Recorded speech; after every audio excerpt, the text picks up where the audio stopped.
Au nom du Père, du Fils et du Saint-Esprit, cette semaine, des millions d'Ukrainiens ont creusé dans la glace.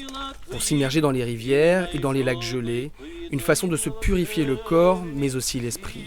Les soldats du régiment de Lviv de la garde nationale ont également tombé l'uniforme.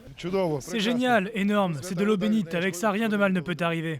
Dans le monde slave, l'épiphanie marque le début de la nouvelle année, une période lourde d'incertitude pour ces soldats volontaires.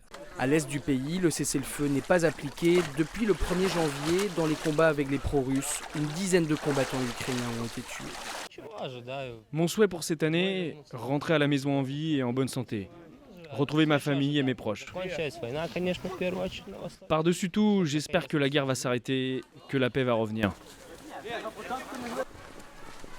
Parmi ces jeunes soldats de la garde nationale, beaucoup viennent de prêter serment en décembre dernier. Dans les semaines qui viennent, ils pourraient être affectés sur le front du Donbass. Lviv, la capitale culturelle de l'Ukraine, est à plus de 1200 km de Donetsk. Mais dans les têtes, la guerre est omniprésente. Plus de 700 soldats de la région ont péri dans les combats. Andrei, quant à lui, est revenu du front. Vous savez, avant la guerre, les gens étaient plus heureux. Maintenant qu'il y a la guerre, ils ont peur. C'est pourquoi ces fêtes sont très tristes. Désormais, avant le réveillon, on prie pour se rappeler de ceux qui ont été tués à la guerre.